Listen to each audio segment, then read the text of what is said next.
Well, I think that probably the most important thing to know as parents is that you're the expert of your child, and so when something doesn't seem right, or there's changes in behavior, or there's things that just are making you feel a certain kind of way that's just not fitting with what your idea of your child is, then it's important to reach out for help and support. Maybe that's starting with your pediatrician, or maybe that's scheduling an appointment with a mental health professional just to get another set of eyes on it. I think it's important for parents to know that you don't have to go through this alone either, and so you don't have to take all that responsibility on by yourself. Sometimes students may not want to talk to their parents. That doesn't mean that you're a bad parent or that you're doing something wrong. That just means that maybe they need somebody else to talk to, and that's no reflection on you. That just means that they need a different type of support, and that's okay as well. So Karen, when you were making this film, you talked to so many people, and you have your own story.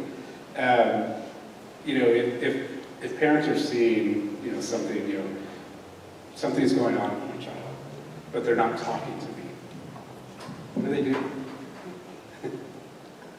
You know, I selfishly have to say that I enjoy these screenings and panels so much because as a parent, I gain something every single time, and I'm reminded every single time when I go home how to support my kids better.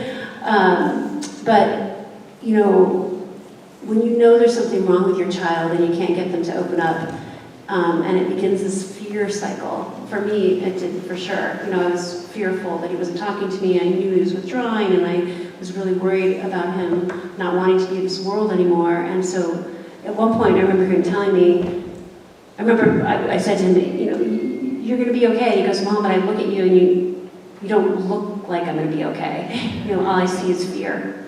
And I realized, wow, I'm reflecting fear. And I really need to reflect more capability. And so that was one thing. But one thing that a therapist shared with me that I really, or on one of these panels that I think is really helpful, if you're not sure that your child is suffering from just normal anxiety symptoms, or if their anxiety is tipping over into the anxiety disorder realm, which by the way, if it is, there's help and hope, right? Anxiety disorders are treatable. You watch for three things. If those three things are increasing, then you know it's time to get it checked out. And I'd love to hear what you think about this, but it's intensity, frequency, and duration. If your child's symptoms, their stomach aches, their anxiety symptoms, stomach aches, or if they're avoiding school, if they're increasing in those three ways, duration, frequency, and intensity, then it's time to get it checked out. And know that if you can't get your child to talk to you, it's okay to ask for, you know, to take them to see somebody else, whether it be a pediatrician, to try to get them to talk.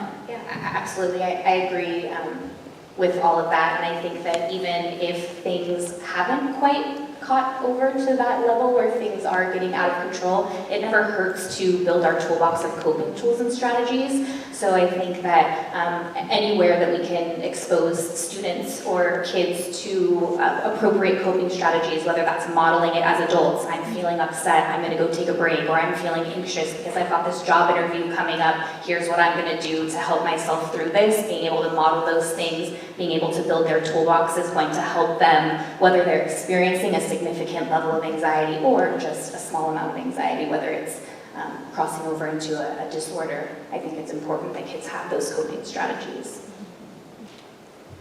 You know, it's one reason I just want to say too that Z-Cares is doing this program, both with bringing in film and trying to open up conversations in schools, and then I don't know if you have that discussion guide right with us out here, but that, you know, getting people to have the discussions earlier on, getting kids and parents to have those discussions early on is so imperative. So the earlier, the better. Yeah, we had the, thanks to our friends at the Allen Hugh Foundation, we were able to attend a speaker event recently with one of the directors of the behavioral health at Stanford, and got a chance to chat with her afterwards, and one of her big topics was again, the simple act of speaking is a mechanism to heal, and that's what we're trying to do here tonight, is start those conversations.